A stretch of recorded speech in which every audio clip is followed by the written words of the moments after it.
안녕하세요. 주식 전한 남자입니다. 오늘 정오 트럼프 대통령이 취임하면서 대중 견제에 대한 기대감, 반대로 미국의 보호무역주의에 대한 경계가 섞이면서 국내 증시는 강보합으로 시작했다가 지금 촬영 시점에는 약세를 보이고 있습니다. 특히 삼성전자를 포함한 반도체 그리고 자동차 업종이 수출 불확실성 속에서 하락세를 기록하고 있죠. 이런 상황에서도 AI와 2차전지 같은 미래 성장 테마는 견조한 흐름을 보여주고 있는데 삼성전자도 AI와 로봇 기술 강화를 통해 미래 성장 동력을 확보하는 모습을 보여줬기 때문에 이런 하락장 속에서도 투자자 신뢰는 유지하고 있어요. 즉각적인 시장 반응과 변동성을 노린 단기 투자보다는 장기적인 관점에서의 투자 전략이 중요한데요. 특히 어디에 집중하셔야 되는지 그 근거를 알려드리겠습니다. 주식 투자 인구수가 1,400만 명이 넘는다고 합니다. 대한민국 사람 4명 중에서 1명은 주식 투자를 한다는 거고 사실상 어른 중에서 절반은 주식 투자를 한다는 거죠. 이 대한민국 사람들이 다들 주식을 하는 이유가 뭘까요? 주식 투자가 폭발적으로 늘기 시작한 시점, 이 코로나 팬데믹 때부터였죠. 이게 뜻하는 건 하나입니다. 불안이죠. 일자리에 대한 불안, 미래 소득에 대한 불안, 스스로 대비하지 않으면 안 된다는 이 조급함, 그리고 아무리 열심히 일해도 10년, 20년을 일해도 우리는 집 한 채 사지 못한다. 이런 박탈감 때문에 원금 손실이라는 리스크를 감안하고서 주식시장에 아무것도 모른 채 맨손으로 뛰어든 겁니다. 다들 노력은 했다고 생각하죠. 종목 분석 보고 차트 공부도 해보고 잘 몰라도 억지로 재무제표 찾아보면서 한 글자라도 더 눈에 넣고 머리에 담고 다들 이렇게 열심히 주식 투자하는데 막상 주변을 보면 주식 투자에 성공했다는 사람 보신 적이 있으신가요? 아마 지인 중에 서울대 갔다는 사람, 사법고시 합격했다는 사람, 이런 사람보다도 더 희귀한 게 주식 투자에 성공한 사람일 겁니다. 그런데 이상하다고 생각한 적 없으세요? 왜 투자인데 공부를 하고 들어갔는데 성공할 확률은 실제 투자나 자영업이 아니라 복권 당첨에 더 가까울까요? 무언가 잘못됐다 이렇게 느껴지지 않으세요? 공부를 더 하면 나아질까요? 재무제표를 직접 작성하는 회계사도 실패하는 게 주식 투자입니다. 공부가 답이 아니라는 거죠. 그렇다면 답이 뭐냐? 그 진실을 알려드리겠습니다.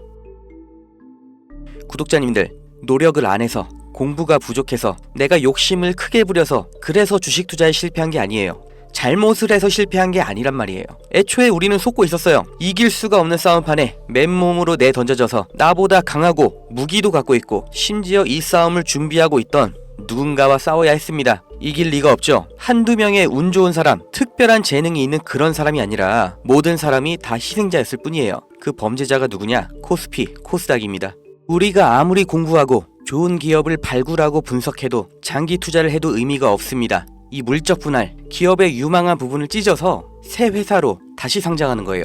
아주 대표적인 게 2020년 LG화학에서 배터리 사업부를 분할해서 LG에너지솔루션 설립한 거였죠. 이 배터리, 전기차 시장의 최대 수혜 테마죠.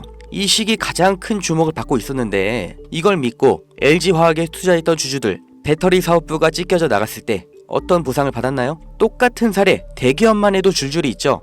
바로 다음 해 SK이노베이션에서 배터리 사업부 똑같이 물적 분할하면서 SK온 설립했죠.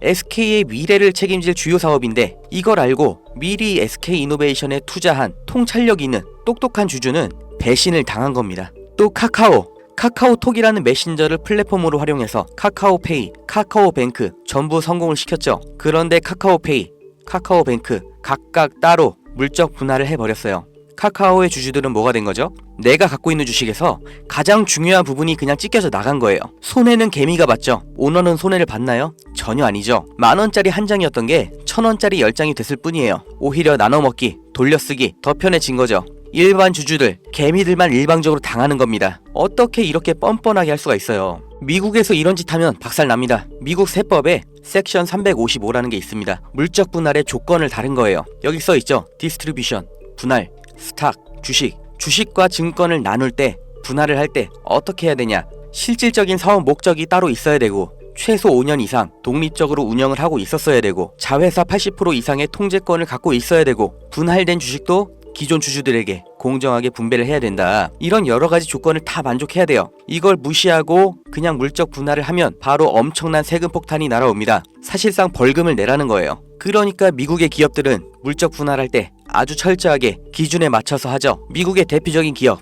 이 지위도 이렇게 테마별로 구분 지어서 분할하니까 시장에서도 전략적 유연성, 자원 배분의 효율화 이렇게 인식을 해서 주가도 같이 오르는 거예요. 이렇게 모든 주주들에게 이익이 되는 물적 분할을 하라는 겁니다. 회사의 미래 가치를 믿고 투자한 사람들을 배신하지 말라고 이렇게 하는 거예요. 이뿐만이 아니죠. 금투세, 이 말도 안 되는 세금 폐지하나 싶었는데 말장난이었고 그냥 유예였죠. 이 금투세의 최대 피해자 누구예요? 중산층, 개미입니다. 세금 부담 때문에 안정적인 장기 투자를 못하고 리스크 있는 단기 투자, 고위험 투자로 내몰리는 거예요. 심리적 압박 더 받겠죠. 일관된 투자 어렵죠. 그 돈 누가 가져갈까요? 하루 종일 차트 보면서 대응하는 트레이더, 기관 얘네들한테 다 갖다 바치라고 하는 겁니다. 또 있죠. 분식회계는 어때요? 개미들이 아무리 기업 분석하고 재무제표 찾아보고 PER, ROE 따지면 뭐해요? 이게 진실인지 아닌지 아무도 보장을 못해주죠. 분식 회계를 저질러도 그 처벌이 너무나 낮기 때문에 아예 세계에서 한국 주식을 저평가하는 겁니다. 다들 들어보셨죠? 코리아 디스카운트. 이게 얼마나 부끄러운 말이에요. 한국 거는 그냥 낮춰본다는 거예요.